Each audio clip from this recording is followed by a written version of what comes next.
In a faraway land, an old man was enjoying a rich stew. It is served with a dipping sauce made from the meat of the neck of a giant dragon. Suddenly, a mythical creature called out to him by the name Lushel, asking about his next move. And would his father be proud to know that, years ago, he single-handedly defeated such a massive dragon? Lushel looked up at the sky, and memories of the past 70 years suddenly flooded back. That day, in a torrential downpour, he arrived in front of a huge mansion. That was also the day his father returned. Young Lushel eagerly ran to him, offering the baked cake he had made himself, hoping to receive a word of praise. However, things didn't go as expected. The man in front of him coldly tossed the cake to the ground, his eyes so sharp and terrifying that even a small child would tremble with fear. He was unhappy to see his son engrossed in cooking, instead of practicing swordsmanship or honing survival skills in the mountains and forests. Then another old man, the only one who dared to stand up and protect the boy from his father's wrath, appeared. He suffered severe consequences. He was punched and thrown against the wall with a single blow. The man was not only dissatisfied with his son, but he was even more unhappy that his father interfered in his own family affairs. Suddenly, Ristina, his wife, entered the hall, confronted by the man's rage. He reminded her of her responsibilities as a mother. However, Ristina disagreed. She emphatically declared that Sturm was her only child, and that she only acknowledged him. His rage flared up, and the man showed no mercy to anyone. He lunged forward, intending to attack Ristina. But this time, Lushel managed to stand in front of his mother, trying to intervene and taking all the blame upon himself. The atmosphere in the hall became suffocatingly tense. Then, in a low, dangerous voice, the man looked directly at Lushel and ordered him to go to the training grounds to hone his swordsmanship. That man was none other than Yaram Hao, the world's strongest swordsman, the one who holds the title of Sword Saint. Despite being a father, he never showed Lushel any pity. To him, Lushel was the one destined to inherit the title of Sword Saint, making it a family tradition. From the moment he was born, the boy was forced to learn swordsmanship. He honed his skills to become a sword saint, even having martial arts instilled in his young mind. A vast amount of knowledge that would normally take 20 years to acquire is crammed into the mind of an 8-year-old child. Even now, during every training session, he's still pushing himself to endure it. His father never goes easy on him. The boy fought with all his might, but was knocked down in the blink of an eye. It wasn't just because he was weak, but also because of a mysterious disease that was slowly eating away at his body from the inside. Despite the excruciating pain and ragged breaths, Lushel struggled to get up. However, Yarum, his cruel father, delivered the final blow, coldly declaring that his dream had crumbled. Yarum bluntly stated that he was unworthy of becoming powerful, much less capable of bearing the title of Sword Saint as he desired. He even venomously mentioned Lena, mocking her for giving birth to a defective, useless child who was worthless. Finally, before leaving the arena, Yarum declared that from now on, Lushel was no longer his son. Lushel lay sprawled on the ground, gradually losing consciousness. As delirium set in, painful memories flooded back, images of his mother, who had died shortly after giving birth to him. He was disappointed in himself. He had failed to live up to his mother's expectations.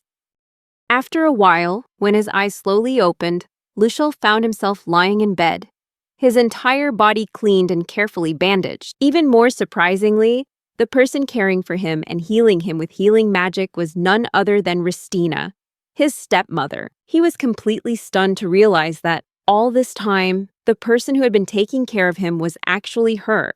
Lushel was already afflicted with a terrible disease. The incessant coughing tormented him, leaving him weak and pleading for a little mercy. Finally, Ristina revealed the truth. All the suffering he endured stemmed from a dragon's curse. Lushel was stunned by this revelation, but the woman didn't stop there. She went on to explain that she was the one who had cursed him and his mother years ago. Before Lushel could react, she suddenly grabbed his shoulders, screaming hysterically about her ambition to turn Sturm, her own son, into something else, to become the next sword saint. From the beginning, her true goal was simply to become the mother of the next sword saint. Lushel couldn't believe what he was seeing. This wicked woman had brutally attacked his mother for such a selfish reason. Seeing the boy's pained expression, Ristina gave a wry smile and said that he should worry about himself more than mourning the deceased. He was about to be abandoned, banished to a desolate mountain region teeming with bloodthirsty monsters. The person behind that decision was none other than Yarum, his biological father. This truth was even more cruel to a child who was only 8 years old. Ristina chuckled with amusement, then coldly told him that, in the first place, he should never have been born. Ristina was nothing short of a real witch, willing to cast off her burdens with the desperate screams of a child, one about to become food for the monsters. At that moment, Lushel realized that her laughter no longer belonged to a human being. It was the laughter of a demon in human form. As that maniacal laugh echoed, his vision gradually darkened until he was completely plunged into darkness. The next time Lushel opened his eyes, he found himself in the middle of a dense forest. Confused, he glanced around, trying to determine his direction, but the surrounding scenery was completely unfamiliar. Before he could understand what was happening, he started playing with the insects flying around, then quickly realized he needed to set up camp before dark. A few minutes later, he located himself and luckily found some young acorns. These pellets contain flammable resin, which allows him to easily start a fire with minimal effort. Sitting quietly by the flickering firelight, Lushel suddenly remembered the moment he was abandoned by his own father. Tears welled up in Lushel's eyes, but he quickly wiped them away. He refused to allow himself to be weak any longer and was determined to find a way to survive in the mountains. But fate played a cruel trick on him once again. A violent coughing fit struck, and this time he coughed up blood. The pain became increasingly unbearable, making him feel as if death was approaching. The hunger was so intense that it made his stomach ache. He was even willing to eat sand just to fill his stomach. But as he unconsciously reached out, he touched something soft and cool. Without caring what it was, he immediately put it in his mouth. The moment the first bite touches the tongue, a refreshing sweetness spreads, providing an incredibly pleasant sensation. He devoured it in seconds, savoring its smooth, creamy texture, that pure and refreshing feeling. Even more surprisingly, the pain disappeared immediately. Driven by curiosity, Lushel looked down at what he had just eaten. It was a slime. He was stunned for a moment, but hunger still lingered in his mind. Without thinking twice, he took another bite, once again immersing himself in that strangely sweet taste. This was strange. Lushel had never been taught that slime was edible. To verify if it was truly a monster, he attacked it with a broken branch. Shortly afterward, a magic stone fell out, confirming that it was indeed a monster. In essence, the monster's structure consists of a magic stone that acts as its heart, while the outer shell is its body. There are 2 ways to defeat a monster: shatter its magic stone or inflict enough damage to completely destroy its outer shell. That's also why he was taught never to eat monsters. However, in practice, Lushel realized that if he only destroyed the outer shell without damaging the magic stone, he could absolutely eat them. Time passed, and the very next day, Lushel had crafted a rudimentary axe by sharpening a stone and securing it to a sturdy branch. Before beginning his mission, he drank water from the nearby river, reassuring himself of his upcoming goal: to hunt down and identify monsters that could help him survive. Lushel quickly captured the slimes, having figured out how to attack them precisely without making their bodies disappear. But that wasn't enough. Determined to catch a bigger prey, he prepared more thoroughly this time. He crafted another weapon by bending a young tree trunk and braiding the bark tightly to make a bowstring. The finished product was just a simple bow, looking like a child's toy. But he still decided to give it a try. The arrows were also easy to make, and when they reached the riverbank, Lushel decided to patiently wait for his prey. After a while of waiting, a herd of deer finally appeared. Without hesitation, he quickly raised his bow. But just before he could shoot, a giant bird swooped down, snatched a fawn, and flew away. Like him, It had been waiting for the herd of deer. Lushel immediately recognized it as a black crow, a large species of crow that not only hunts deer, but is also capable of attacking tigers. Not wanting to miss the opportunity, he changed his target, aiming straight at the crow. Surprisingly, the arrow hit its mark. It was then that Lushel revealed the secret. He had poisoned the arrowheads using a highly toxic herb. The raven was still flying in the air, screaming in agony before plummeting to the ground. Lushel was thrilled that his prey was now within his grasp, but there is still one problem. You need to pick up the meat carefully. He knew how to dismantle the monster, but this time, he had to make sure not to damage the outer shell too much. Otherwise, the crow would disappear completely. In other words, he had to inflict pain on the crow while it was still alive in order to get his meal. Although unhappy about it, Lushel gently apologized to the animal before beginning. He used a rope to tie shut its desperate eyes, trying to soothe the prey's fear. Even so, tears still streamed down his face as he raised his weapon. But Lushel had no other choice. He had to eat if he wanted to survive. Time passed, and he finally obtained the breast meat. At that very moment, the crow vanished, leaving behind only the glittering magic stone. What's lost can't be recovered. So Lushel decided to enjoy the precious piece of meat in front of him. His next step was to check if it was actually edible. Lushel called out to the herd of monstrous deer from before to attract their attention. As they approached, he threw a piece of crow meat down. The deer ate heartily without showing any unusual signs. This reassured him that the meat was safe to eat. He began the preparation, starting with salting with rocks. Then they chopped the meat into small pieces and skewered it onto tree branches. As soon as the baking begins, the aroma wafted up, making him unable to resist drooling. Even though the meat wasn't fully cooked, Lushel pulled out the skewer and took the first bite.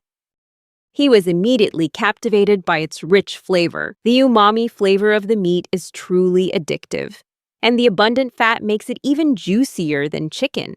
Without a second thought, he continued to devour the food, completely forgetting that he was eating monster flesh.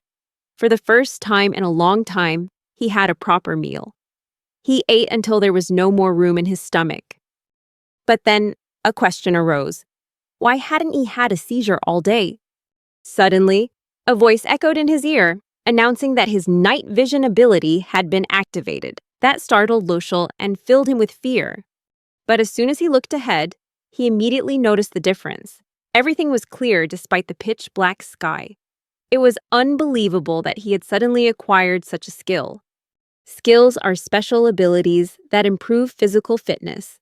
They can only be acquired through rigorous training or through challenging rituals at church.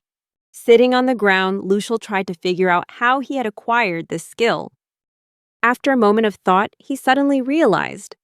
Could it be because of the monsters he had eaten? This is a plausible possibility. Books have mentioned that there are herbs that help boost physical strength. So, dragon or monster meat could also offer special effects in addition to its nutritional value. For the first time, Lushel felt he had something to hold on to. If used well, this skill would help him survive in this harsh forest. And perhaps, one day, earn his father's recognition. Looking up at the crescent moon hanging in the sky, Lushel Hao Tristan decides to begin a journey of studying monsters and surviving in the mountains and forests. Day after day, Lushel built a shelter on a giant tree. Today marks exactly 1 year since he was left behind on this mountain. His shelter was built with the help of a species of woodpecker bat, making it safer due to their distinctive scent. Over the past year, Lushel had become accustomed to life in the mountains. Thanks to the hunting skills and tools he had acquired, his life had improved considerably. The seizures also occurred less frequently, and he promised himself that one day he would conquer the disease. That morning, his breakfast consisted of leftover grilled fish from the previous day, quail eggs, and some wild vegetables. Despite having gone through many hardships, Lushel is now healthy, has enough to eat and wear, and no longer worries about scarcity as before. However, too much of anything is not good. He's starting to get tired of grilled meat. A wish crossed his mind. If only he had a pot, he could stew or boil his food instead of always grilling everything. Using his skills, Lushel tried to make clay pots and pans many times, but all his attempts failed. Either the heat-resistant leaves weren't thick enough to form an insulating layer, or the clay cracked after firing. As a result, he had to settle for grilled meat as usual that day. Suddenly, Lushel's gaze settled on an iron ant. This monster, rated E by explorers, is the size of a large dog and is a very difficult opponent to kill. Lushel's instincts told him this was just a scout, meaning the entire pack was preparing to move nests. If they build their nests near this area, your survival will be in danger. Assessing the situation, Lushel drew his weapon and leaped from his shelter, determined to deal with it before it was too late. Confident in his abilities, he taunted the monster. However, as soon as the iron ant lunged forward, Lushel switched to a tactic of luring it to a specific location. Being summoned and then lured away irritated the monster. But for Lushel, this wasn't too difficult. Over the past year, he has trained his body through daily chases, becoming stronger and more agile. Furthermore, the herbs in the forest have also helped to enhance his physical abilities. However, while he was still thinking about those things, he lost his focus and tripped right in front of the monster. The iron ant didn't miss its chance. It leaped up and attacked him with a lightning-fast pounce. Death seemed imminent. But at the last moment, Lushel cleverly used a rope to dodge the attack. Initially, Lushel didn't intend to use the rope to save himself, but rather to trap the monster. He successfully lured it to the net and bound it tightly inside. This net is made from forest spider silk. The monster is rated D. His next step was to make a cut in the hard shell of the iron ant so he could separate it for use. He used a thick knife with a blade made from the teeth of the rat monster Nipper. Although he still felt guilty about killing a living creature, but for the sake of survival, he continued his mission. After a while of struggling, Lushel managed to pry off a piece of the hard shell, large and sturdy enough to be used as a cooking pot. After gathering everything necessary, he decided to finish off the monster quickly. With a single decisive blow, the magic stone appeared. Before leaving, he thanked it for its contribution. Approaching the testing site, Lushel poured water into a pot and brought it to a boil. Each bubble that rose to the surface made his eyes light up with joy. Finally, when he saw that the water wasn't leaking, he shouted excitedly. He had successfully created a super durable pot. His eyes sparkled at the thought of all the delicious dishes he could prepare. Thanks to his new pot, Lushel was able to cook in a completely different way. For lunch that day, he decided to make braised young wild boar. According to the information he had, this was a Class E monster, the juvenile stage of a Class B giant monster. Typically, they move in groups alongside the adults. But thanks to the submerged net trap he had prepared beforehand, he caught a lone bird. After marinating the meat, Lushel proceeded to chop it into small cubes. Next, he blanched the meat in boiling water for a few minutes to remove any unpleasant odor. After completing all the steps, the braised wild boar dish was finally finished. The dish looked incredibly appetizing, and as always, from the very first bite, he experienced an indescribably wonderful flavor. With just one bite, the sweet, juicy meat juices spread throughout your mouth. It tasted infinitely better than the burnt, charred, grilled meat he'd eaten before. And so, before long, the gluttonous boy devoured the entire pot of stew. Even in that moment of satisfaction, he was still thinking about finding fish sauce and sake to make the dish even tastier. Lushel was enjoying the best part of his life, especially since today had gone so smoothly.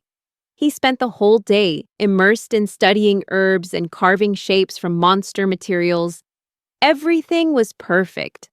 Life in the mountains was truly becoming more and more fulfilling. But upon returning to his cave, a surprise awaited him. As soon as he arrived, Lushel's eyes widened in astonishment.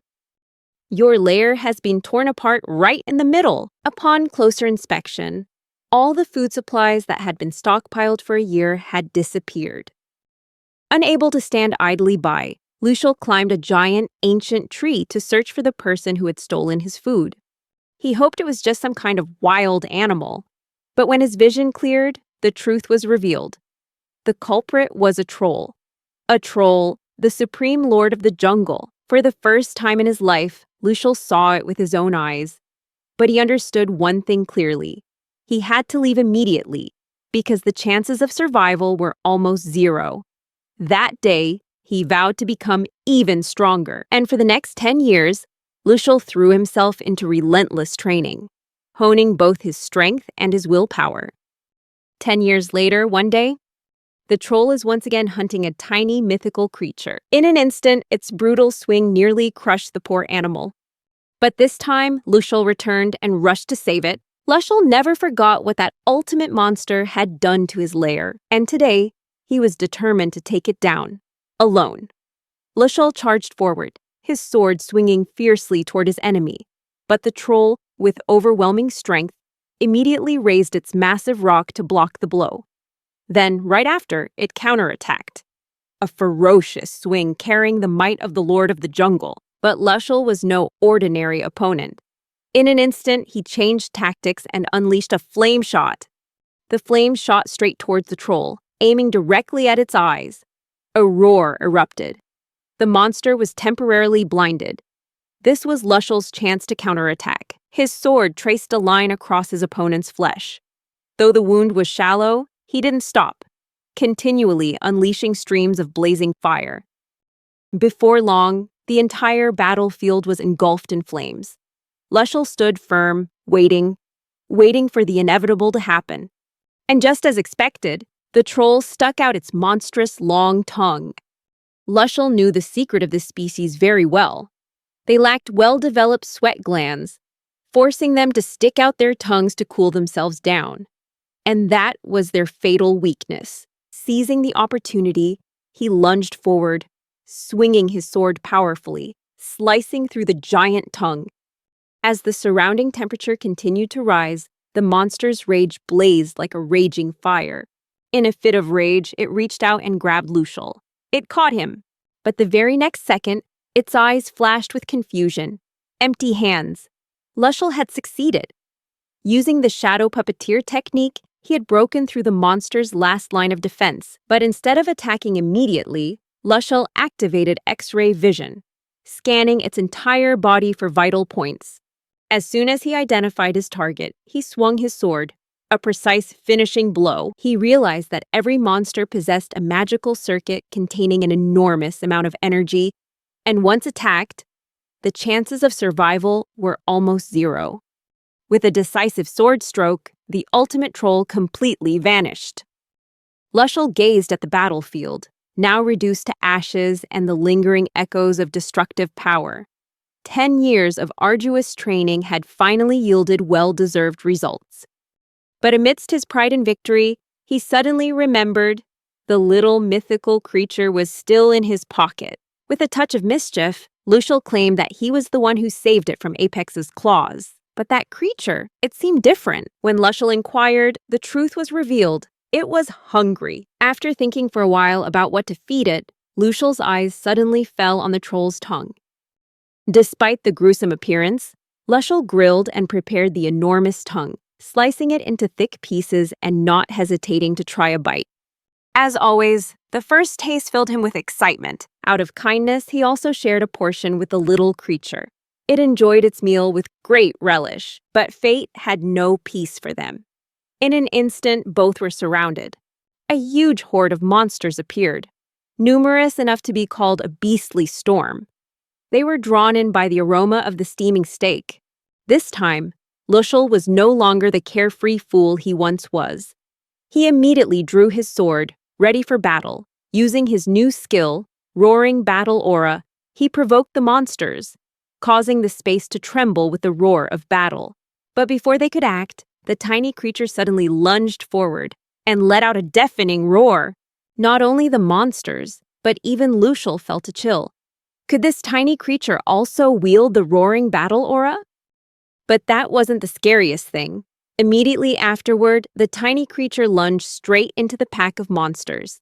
Each movement was like an invisible slash, taking down hordes of enemies in the blink of an eye. It turns out that the Roaring War Aura not only threatens the enemy, but also paralyzes them, freezing them in place precisely when needed. In the blink of an eye, the creature had wiped out the entire horde of monsters. Lushel looked around at the pile of corpses, his heart filled with gratitude. He bowed his head, thanking the tiny creature for becoming his savior. At that moment, the creature began to walk. Lushel followed out of curiosity, and the two entered a ruined area, the clear evidence of a fierce battle between two gigantic monsters. From the rubble, the creature picked up a magic stone and gave it to Lushel. Its eyes showed a hint of sadness as it recounted its orphaned past. Its parents had perished in a battle with a giant troll. Those words struck the deepest corner of Lushel's heart. Painful memories flooded back, bringing to light his past filled with loss. Despite being stronger after 10 years of training, the gap between him and his great father remained insurmountable. Lost in thought, Lushel suddenly felt a warmth. A creature with a small body was trying to comfort him. The feeling made Lushel smile. He placed his hand on its head and decided to name it Alma. It was an ancient word, meaning heroic. Hearing this, Alma laughed. Her eyes lit up with delight, as if she loved the name very much. But in that moment of peace, a gigantic shadow swept across the sky. Lushel looked up, and his heart suddenly pounded. A dragon! Those dragons only appear a few times a year, but even a fleeting glimpse of them is enough to send trolls into a panic, hiding in their burrows. That time, as Lushel gazed at the colossal monster in the sky, a daring thought flashed through his mind. If I could kill a dragon, perhaps my father would acknowledge me. With that determination, he clenched his fists, his sharp gaze fixed on the sky. He would hunt that dragon. And so, the two friends silently stepped into the night of the forest. 60 years had passed. It took Lushel that long to gather enough confidence to face the dragon. But this time, Alma, his longtime companion, was worried. Lushel laughed, teasingly asking if he was getting old. In fact, Alma was worried about Lushel. Age had left its mark on his face, the wrinkles and calluses of time, but even as he grew older, he still cherished the youthful face he once had in his memories. However, now, the most important thing was the life-or-death battle ahead. They were ready. As the dragon charged, Lushel reminded them that female dragons were so hot they could melt rock.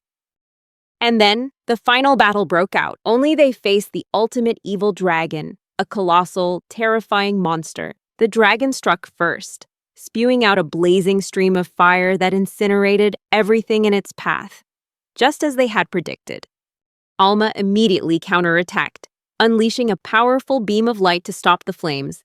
In that blinding light, Lushel lunged forward, wielding his legendary dragon killer sword, launching the first attack.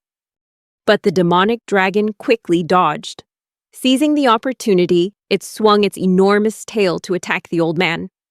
Somehow, Lushel blocked the attack, but that very moment opened the way for the dragon to deliver a fatal blow with its sharp claws. Lushel had been waiting for this moment. He signaled to Alma. Immediately, Alma acted, using magic to freeze the dragon's movements. Lushel didn't miss the opportunity. He swung his dragon killer, repeatedly slashing at various parts of the monster's body. However, the dragon remained unwavering. It opened its demonic eyes, unleashing a cursed power that completely paralyzed Lushel's body. Alma realized the danger. Without hesitation, he rushed forward to protect his comrades. He successfully rescued Lushel, but his face was flushed red because of his reckless act. Lushel thanked Alma for her help in the battle. He knew perfectly well that if his father had been here, this evil dragon wouldn't have survived this long. Once again, he plunged into battle, his mind filled only with his father's extraordinary strength. But then the last memory echoed. Those harsh words. A flawed wretch. He fell into thought again, and that was the opportunity the dragon had been waiting for. It immediately spewed out another stream of deadly fire. Lushel still considered himself a defective product. It took him 60 years to defeat a dragon, but little did he know that he had survived the inferno thanks to his heat resistance. For the first time in the battle, the dragon began to tremble. Alma realized it was trying to escape, but Lushel had no way of letting the monster get away. Although he had never reached his father's level for the past 60 years, childhood, adulthood, and old age, he had poured his entire life into waiting for this moment. Thinking this, he gathered all his strength and swung the final blow. This time, it was enough to finish off the monster. The evil dragon finally fell, blood gushing from its mouth, confirming that they had defeated the ultimate dragon. As usual, Lucial approached to dissect the dragon. First, he bowed his head in gratitude to the monster for bestowing upon him this precious piece of meat. Then they began to slice it. Each piece of meat was revealed. A perfect display of beauty with the softest, smoothest texture. On the way back, Alma couldn't hide her excitement, her mouth watering as she imagined the grand party that awaited her. Conversely, Lucial considered opting for a lighter meal. After all, old age had diminished his interest in heavy dishes. His nest at that time was made of intertwined ancient tree roots, forming a space that he had meticulously cultivated over the past 70 years. To survive, he underwent countless experiments, adjustments, and studies. He stockpiled everything he needed: grain, vegetables, vinegar, Eastern spices, sugar, salt, sauces, herbs, and countless secret flavorings. He acquired all that knowledge by eating the flesh of mythical beasts, each meal a moment of enlightenment.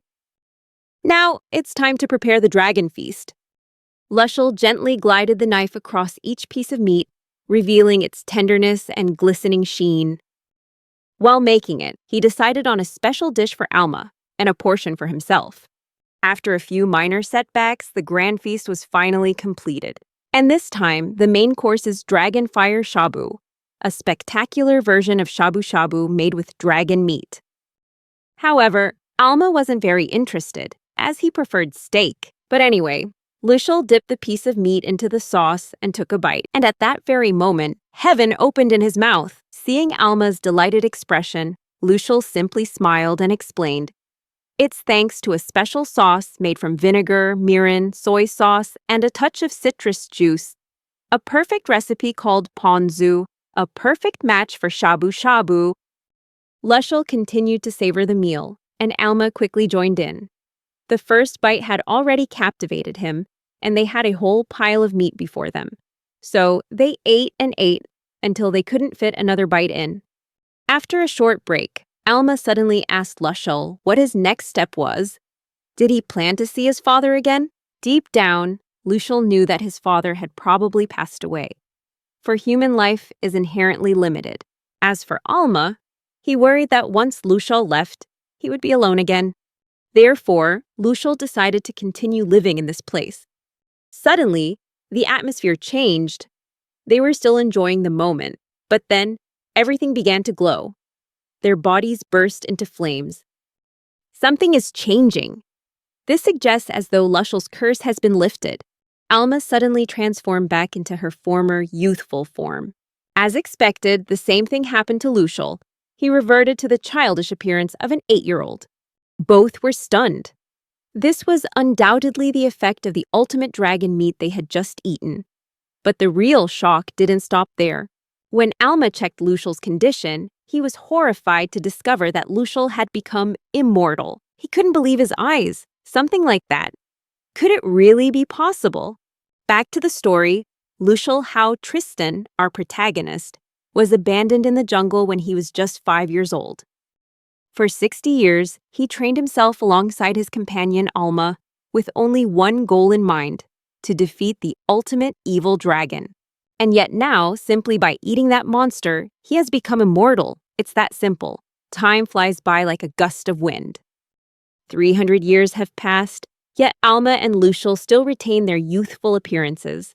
Alma is not satisfied with today. Once again, he had to eat the same old food they'd been eating for years.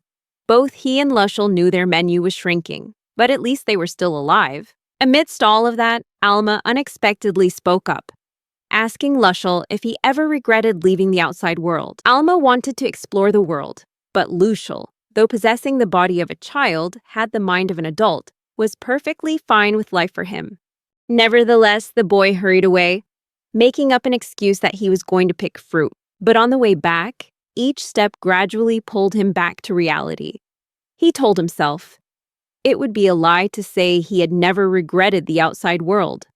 For 300 years isolated among these mountains, he began to wonder, does another world truly exist beyond this dense forest? At that moment, a chill ran down his spine. Something appeared.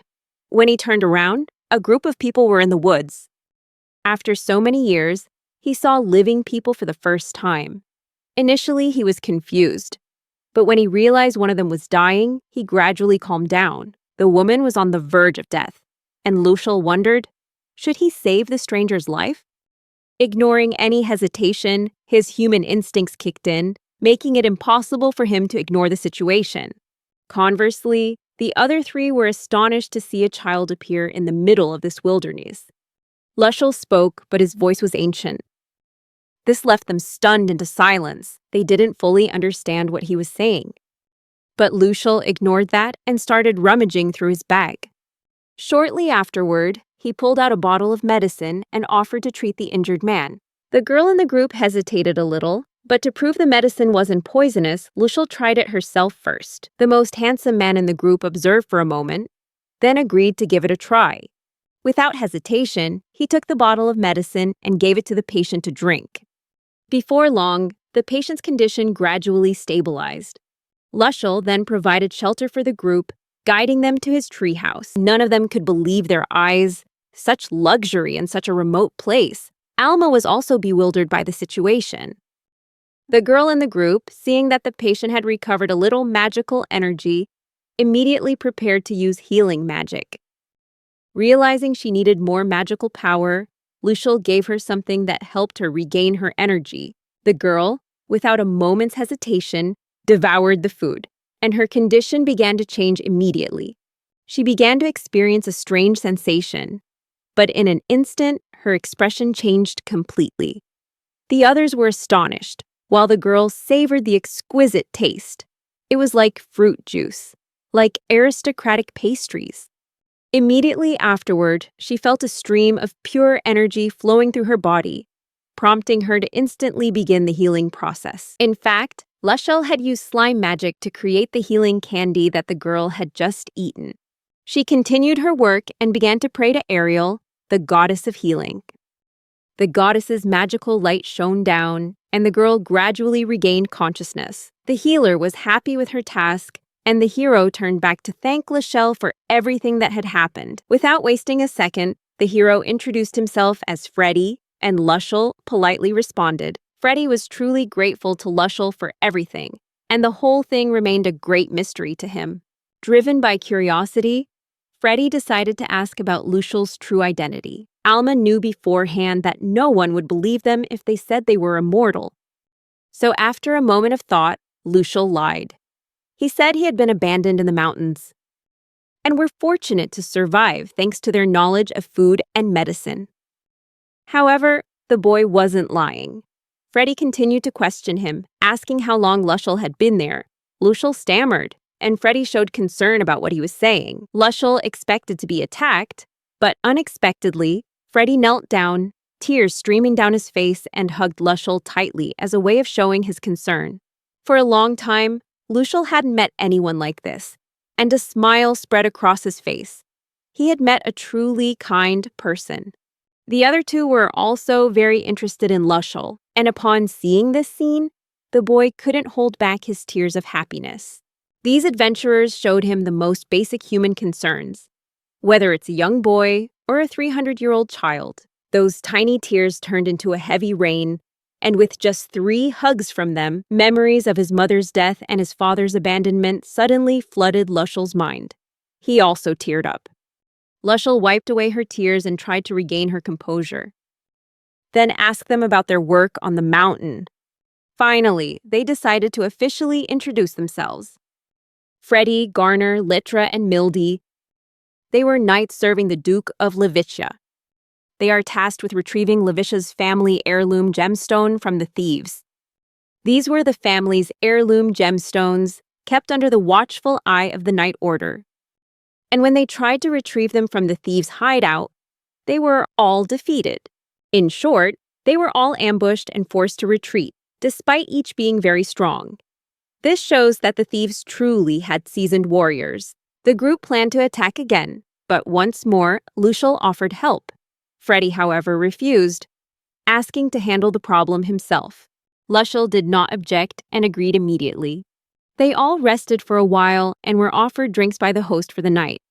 Surprisingly, all four fell asleep peacefully, letting their guard down. Lucial was the one who added the magic powder to the drink to make them sleep soundly and restore their strength. Alma was the most worried at the moment, and Lucial was determined to help these people, even if only a little, so he asked Alma to stay and help them recover.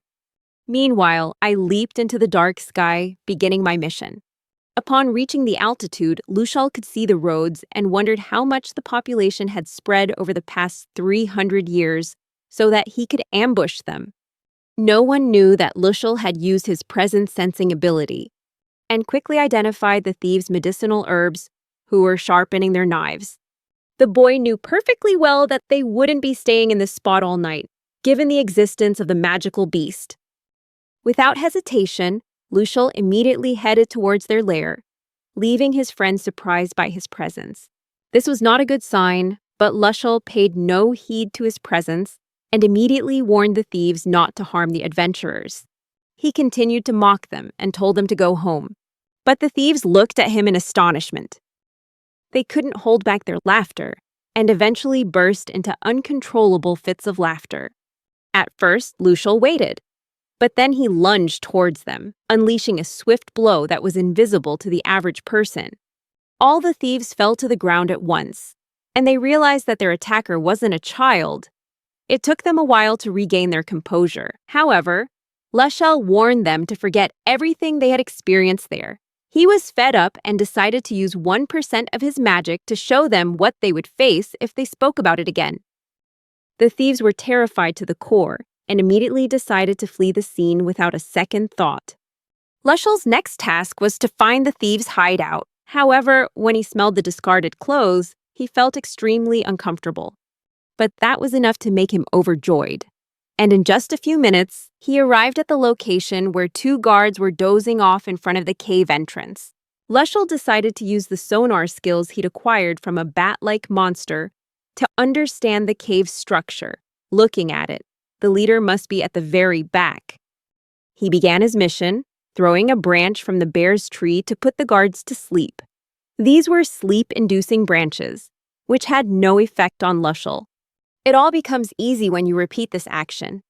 Inside the cave, the two robbers were quite easy for him to deal with, but Lucial still intended to assign the search task to Freddy. At that moment, one of the robbers stood up, looking suspicious, and asked about Lucial's identity. Lucial realized that he was the leader.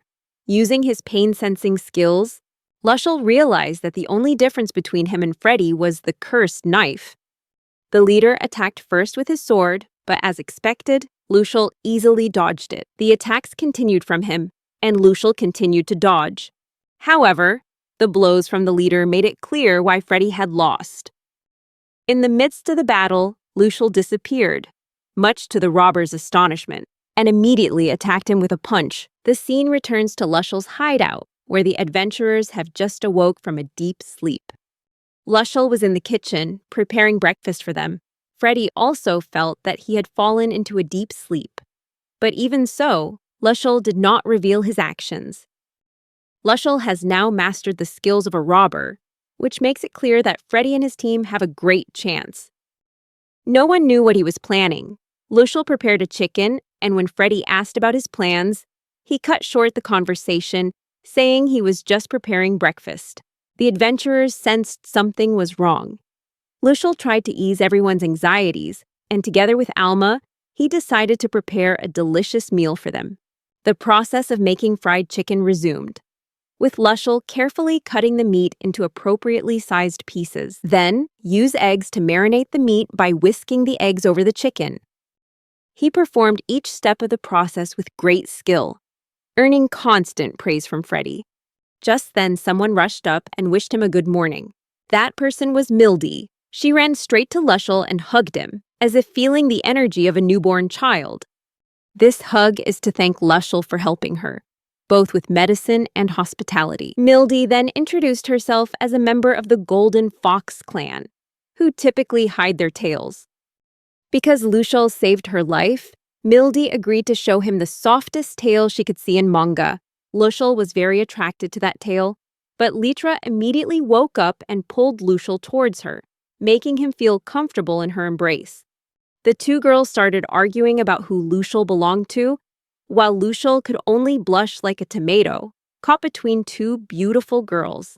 Lucial deceived both of them and continued preparing the breakfast she had started. He continued with the steps for making fried chicken, including shaping the chicken into patties and stir-frying the vegetables in a pan. Finally, the chicken and vegetable patty is sandwiched between two slices of bread, creating a delicious chicken fillet sandwich. Everyone was very pleased, but Mildy was the first to run over and take the first bite. She ate happily. One bite was enough to satisfy her. Then, without much thought, she pushed a piece into Litra's mouth. At first, Litra found it difficult, but after experiencing the heavenly taste, she immediately relaxed and asked about the type of bird meat used in the sandwich. Lucial was unwilling to reveal the name of the bird, but Mildy enthusiastically helped him answer that question. In fact, he had eaten the meat of a monster. Named the Hell Bird, this ghostly creature has the ability to enhance fire resistance, which is very useful when facing fire magic swords. Although guests don't really like it when the host doesn't eat breakfast. But Mildy pulled Lucial aside while giving him the sandwich. Even though Lucial had tried this dish thousands of times, each time he ate it, it brought him a new experience. This feeling became even more pronounced when he took the first bite, and he felt like he was in heaven. The guests were waiting for praise, and Lucial didn't disappoint, his eyes welling up with tears as he said the food was truly delicious. Those tears weren't because the sandwich was delicious, but because of the happiness of finally being able to share a meal with everyone after so long. Breakfast was over, and the adventurers prepared to set off on their mission, thanking Lucial for everything he had done for them. This sense of peace was quickly shattered when the girls came to say goodbye to Lucial, whom they considered a dear friend. The group leader felt perplexed, as Lucial knew they wouldn't be able to take a child like him along on this difficult mission. However, each person in the group thanked him in turn. Litra hugged him, Garner thanked him for the food, and Freddie took the time to thank him for everything he had done, and said that if they met again, Freddie would introduce Lucial to his lord as a great benefactor of Knight Lativia. Lucial arranged everything, then saw them off with best wishes. However, he wasn't really happy to see them off because all of these people were wonderful individuals, those whom Lucial did not want to see die. The scene shifts, and the adventurous knights have arrived at the bandits' hideout. Here, there was a lack of camp and no thick bushes like they had encountered when approaching the area. Suddenly, Lucial appeared there, hidden beneath a fur cloak. He was the one who had orchestrated the entire ambush. He was wearing a gecko skin, a magical item that could camouflage and conceal the user's presence. Freddie asked the team members if they were ready for the mission, and they all agreed.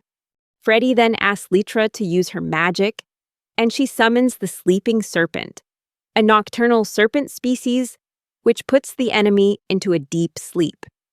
The first attack was successful, and the group immediately launched an assault. However, surprisingly, the surrounding area was very quiet, with no noise at all.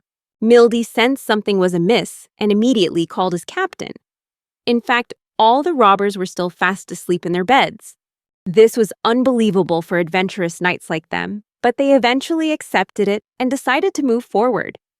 Lucial took a step forward and, to help Freddie's group, used Windslicer to cut through the rocks at the top of the entrance. He partially blocked the cave entrance. Finally, he did it with a smile, thinking the robbers wouldn't be able to escape. However, Freddie's group immediately went on guard upon hearing the sound, worried that the noise would wake their enemies. But even after some time had passed, none of the robbers woke up. However, this thought gave Freddie an idea. If they blocked off all the rooms, as they had done with the first one, then no one would be able to escape.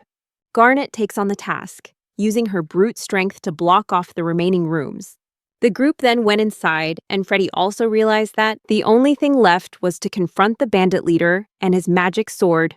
As expected, they finally encountered him, heavily bandaged, who asked how they had all managed to get there. Freddy stood up and proactively stated that he would confront him alone. The leader recognized them immediately and began to mock them, asking if they wanted to taste defeat. Freddy mocked him again about the bandages on his body, which made him lose his temper. The leader launched the first attack with his magic sword, but Freddy managed to defend himself with his ordinary sword. The two swords clashed, creating sharp, resonant sounds like two swordsmen engaged in battle. Freddy and Lushel's teammates cheered him on throughout the match. Throughout this normal battle, Freddy was the dominant one. The bandit leader, despite his magic sword, was constantly being pushed back. In reality, his swordsmanship was merely amateurish. There was nothing special about him, while Freddy was highly trained, always anticipating things 2 or 3 steps ahead and possessing sharp swordsmanship. That difference was the reason he was repelled. The bandit leader, seeing the situation was unfavorable, called for backup from the other bandits, but a profound silence prevailed. Freddy took the opportunity to announce that all of his subordinates were fast asleep. The leader could not believe it. Lushel, at this moment, remembered that he had not yet retrieved the sleeping bushes, which had caused the bandits to lose consciousness and fall asleep. The question is, how did Freddy's crew stay awake while all the robbers were fast asleep? The answer is, Lushel had accidentally put hay in the sandwich he had prepared. Finally, the attack everyone had been waiting for arrived when the bandit leader wielded his fiery magic sword, aiming to turn his opponents into ashes. The members of the group began to worry as they witnessed this ferocious assault. Without hesitation, Freddy charged straight into the flames, prompting the robber to call him an idiot. Surprisingly, however, Freddy emerged from the fire completely unharmed. Immediately afterward, he attacked the robber decisively, ending his life with a single blow. Everyone on the team asked Freddy if he was hurt. Freddy was still surprised that he was unharmed and turned to Lushel, smiling and relieved that he no longer had to worry about the food. But his thoughts were immediately interrupted when Mildy called him the guardian angel of victory. And every member of the team thanked him for saving their lives. At that moment, Lushel felt tears welling up in his eyes, and he bowed his head before them as a sign of respect. Finally, they all returned to their castle. Just 3 days later, Freddy returned to Lushel, bringing the good news that their mission had been a success. He also invited Lushel to meet an important person. Lushel agreed and followed Freddy, wondering about the man's identity. Upon arrival, all the team members were waiting. A quarrel was about to erupt between Mildy and Litra. But Freddy quickly intervened, reminding everyone of their mission. Suddenly, all the team members knelt down. An old man, accompanied by a horseman and a young boy, stepped out of the carriage. These people kept staring at Lushel, making him wonder what their identities were. The old man lifted Lushel into the air and began to laugh loudly. The knight accompanying him introduced the old man as Lord Clavis Grand Lativia, head of the Lativia family. The man was Kareem, a very cheerful person, and Lushel wondered why he was there. Mr. Clavis introduced himself once again, asserting that he was the head of the Lativia family. Then he bowed his head and thanked Lushel for what he had done for the night. Clavis knew Freddy well. He was a man with a strong sense of responsibility, always putting the knight's life and death first. Finally, he knelt down again, showing utmost respect, and thanked Lushel as a little hero. Furthermore, Clavis suggested that Lushel could ask for anything he wanted as a reward for his services. However, Lushel was unwilling to accept that, but that wasn't the only reason Clavis wanted to reward Lushel. He had heard that Lushel had been abandoned by her parents and survived alone in the mountains. Lushel was shocked to hear this, and Freddy apologized for revealing this information. Clavis was incredibly impressed with Lushel, that he could remain calm and not ask for any reward despite having performed such a great deed. Clavis then decided to suggest that Lushel return to Lativia's house. This was a very unexpected proposal and left Lushel perplexed.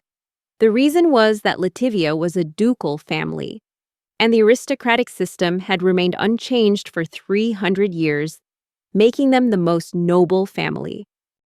But the crucial question is, why would Clavis want to invite Lushel back to the family? The real reason Clavis did this was that he wanted Lushel to help his family, especially with his potion-making skills. These blunt words astonished Lushel, and he began to wonder if they knew his secret. In fact, Lushel employed several unique methods to support the group of adventurers. The first time was when he helped Mildy recover from an injury. The second time was when he helped Litra restore her magical powers. The third time, he enhanced the group's fire resistance with a special sandwich. Everything he did seemed natural, unnoticed by anyone, but it appeared the Lativia family had discovered something. Lushel immediately asked why Clavis knew he was a pharmacist. At this point, Karim Lativia was the one who spoke up to explain. He recounted that when analyzing the candy Lushel gave to the knights using magical appraisal, he discovered it had the effect of relieving pain and healing minor wounds simultaneously. This was extremely rare. When the royal pharmacists of the Lativia family consulted ancient medical texts, they found no records of such formulas. Furthermore, thanks to that special sandwich, all of the knights of Lativia gained fire resistance. This led them to suspect that all the medicines Lushel gave to the knights were rare pharmaceuticals, proving that he possessed exceptional medical knowledge. With 300 years of experience, Lushel quickly realized that Karim was being very cautious when speaking. He understood that, if necessary, they could turn against him and use force to control him. But that's precisely what makes Clavis different. All signs now pointed to Lushel trusting them, so he asked everyone to wait a little while. After a while, Lushel returned, carrying a slime. He placed the slime on the floor and told them to focus on a little magic trick. The most curious person was the little girl who was with Clavis. Before starting, Lushel explained about the magic stone inside the slime's core. He said that when the outer shell of an organism is damaged, its core will break and it will immediately disappear. The magic trick began. Lushel cut off a part of the slime's body, but it didn't disappear. All the adventurers were astonished and eagerly asked how this could have happened. He explained that just a little more damage to the outer shell would cause the magic stone inside to fall out, making the slime's body disappear. However, the severed portion remains intact. This is because the mana channels between the outer shell and the core transport mana throughout the body. When these mana channels are severed, they send a self-destruct signal to the outer shell. But as long as the mana flow isn't interrupted, the slime survives without losing its magic stone. The detached shell also remains intact. Clavis suddenly realized that this was how the other parts of the slime could be separated without it disappearing. The adventurers began to shudder as they understood the truth. At that moment, Lushel revealed that the candy they were eating was actually made of slime. Seeing everyone getting even more frightened, he immediately ate a piece in front of them to prove there was nothing to be afraid of. At this point, Clavis stepped forward, praising Lushel for his extraordinary knowledge. Lushel discovered something previously unknown to the world, astonishing everyone, but no one could blame him. Despite his exceptional intelligence, Lushel was still just a child. He wondered if things might have been different if his father had ever praised him even once. The atmosphere became emotional. It seemed everyone was in tears, from the adventurers to the entire Clavis family. Lushel apologized for keeping all these secrets, but Clavis reassured him, revealing that he and Karim already knew his candy was made of slime. Everyone was astonished to hear that. Clavis went on to explain that the Lativia family had a tradition of academic research. He himself was also a researcher on monster ecology, in addition to his responsibilities as head of the family. However, Clavis still had a question, because the power Lushel gave the group couldn't possibly come solely from slime. Lushel knew there was no need to hide it anymore, so he frankly revealed that the secret lay in the meat of the Hellfire bird. It was a monster born from a volcano, and it was its unique characteristics that gave the group resistance to fire. Finally, Clavis, curious, turned to Freddy and asked if he would reveal the gang's secret to Lushel. Freddy became suspicious and turned back to ask Lushel why he had given them those powers without any knowledge of them. Things gradually became tense. Freddy kept questioning, but Lushel remained silent. It was as if it had been too long since he wanted to speak up. Kareem stepped forward and asked permission to use his appraisal skills. Upon activating it, he discovered countless powerful skills within Lushel, too many to count or even fully comprehend. Without reading further, Kareem asserted that Lushel was the strongest person here. Clavis realized that Lushel was still hiding something, but this time, the boy was clearly trembling. He didn't want to lie to them, and eventually confessed that he had actually been living for the past 300 years. All the secrets were now revealed, and the listeners were stunned. It was hard to believe that an 8-year-old child had lived alone in the mountains for 300 years. Mildy chuckled as he looked at the boy, thinking about his own age. But Kareem confirmed that everything he said was true. The final card regarding his immortality was revealed. This completely shocked the group members, who were surprised that it was actually achievable. He was stressed, didn't know what to do, and all he could think about was running away. However, Freddy stopped him, while Clavis reassured him, saying that they still wanted to invite him back to the family, regardless of the truth. Clavis revealed that he initially intended to send Lushel to an orphanage.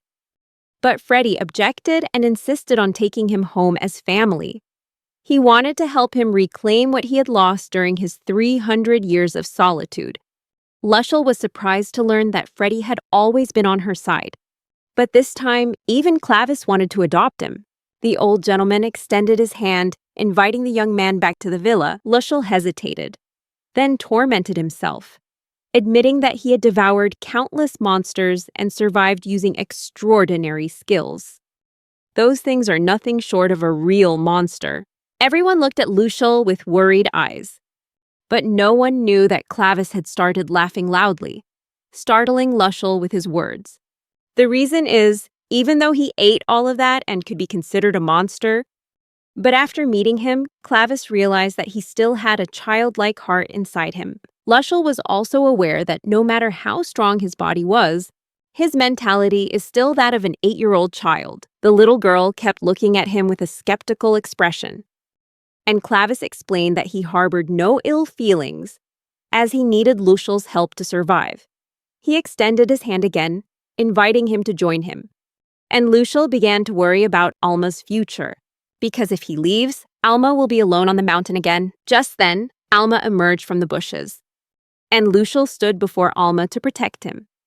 Lushel stopped and told them that Alma was completely harmless. Lushel knelt down to try and calm the situation, emphasizing that he would not leave as promised. But Alma surprised him by saying that she had come to ask him to leave. Lushel confirmed those words, and Alma did as he said without hesitation. Alma tried to show that he didn't care about Lushel's presence, but all the other travelers were surprised because they understood the meaning of his words. Lushel refused, and Clavis found the monster quite interesting. He was ready to accept anything, for nothing surprised him anymore.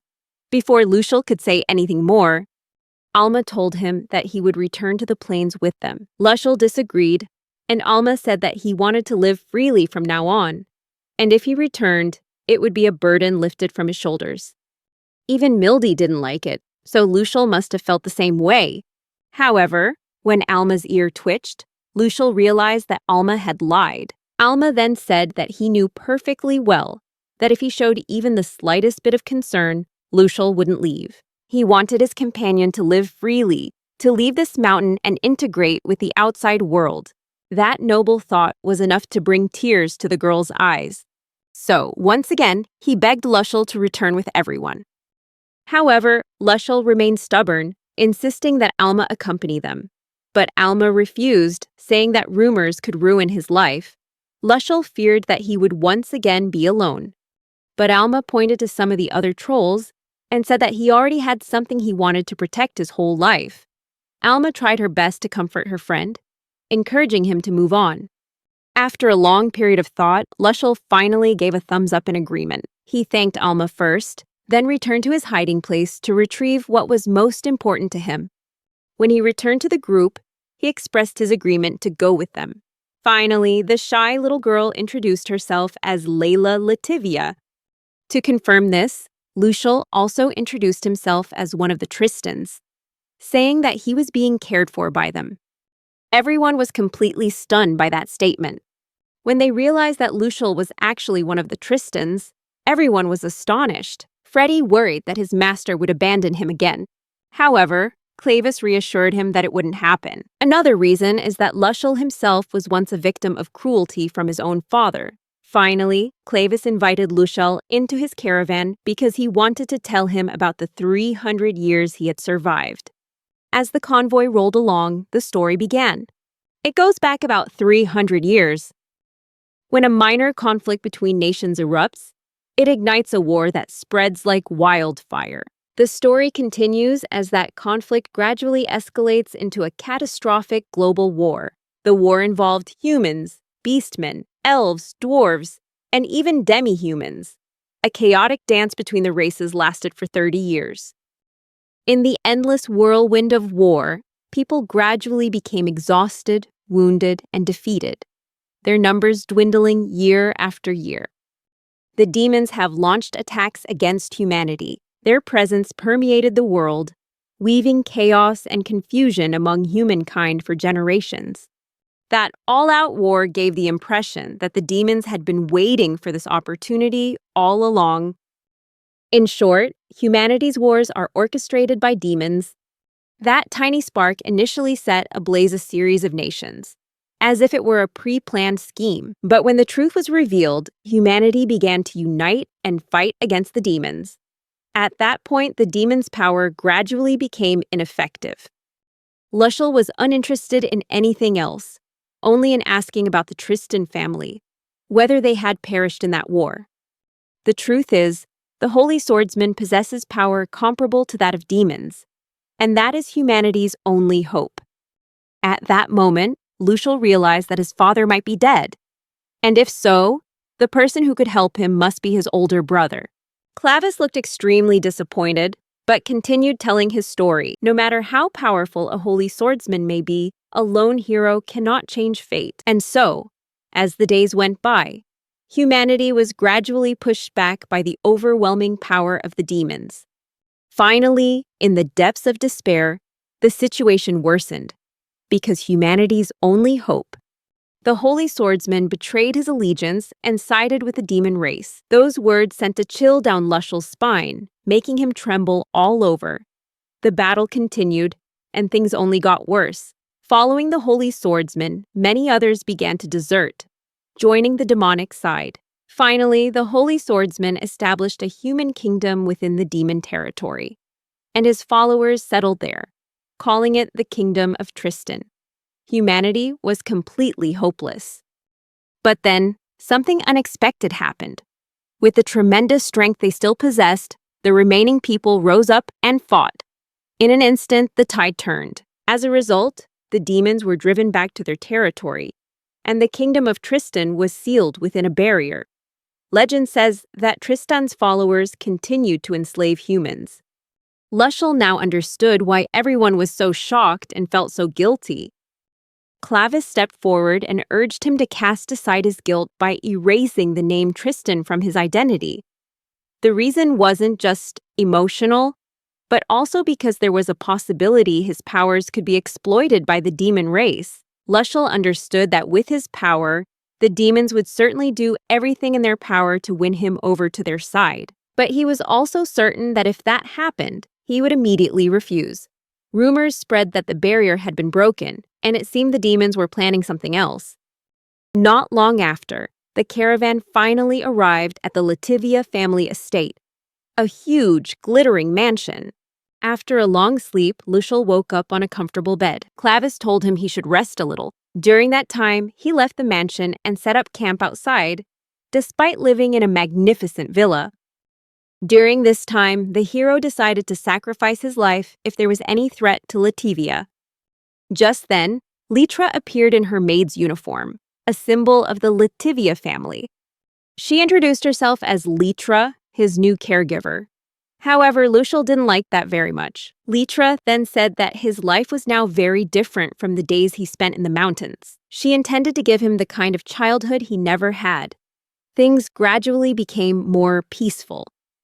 Litra began searching for a second caregiver. And that was Mildy, who was incredibly intelligent. Mildy offered to help Lucial that evening, but Litra immediately refused. At that moment, they noticed how he set up his tent, and Lucial explained that this was how he drank water every day. He tossed a few beans into the air, then used his wind blade to cut them into fine powder.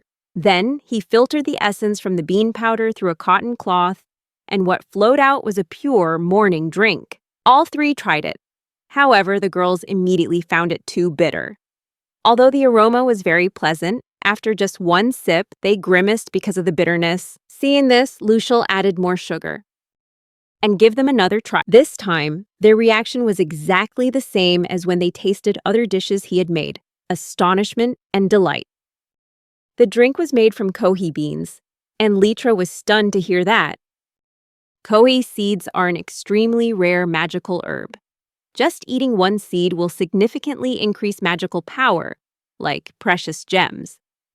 For Lucial, this was perfectly normal, as he drank this type of water every day.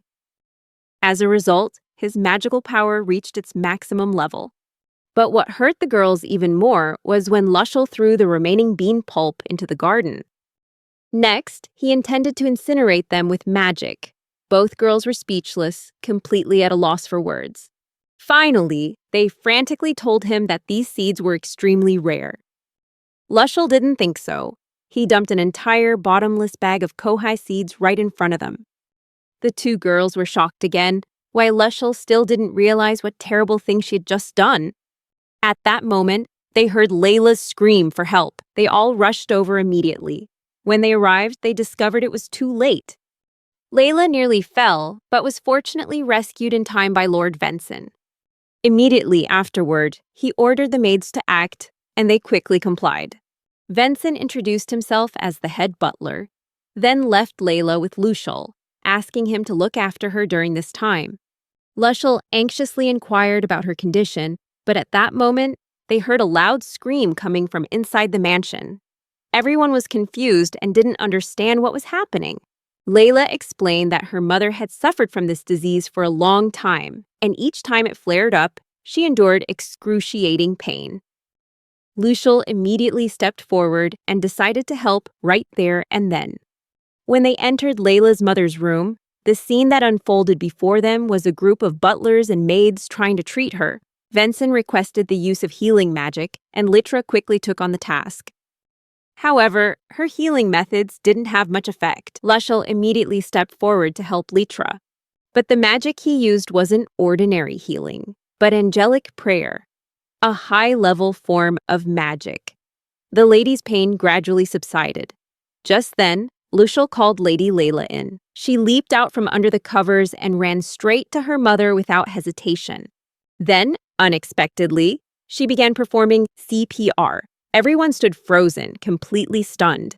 Everyone held their breath, waiting to see what would happen. Suddenly, Layla's mother woke up and recognized her daughter.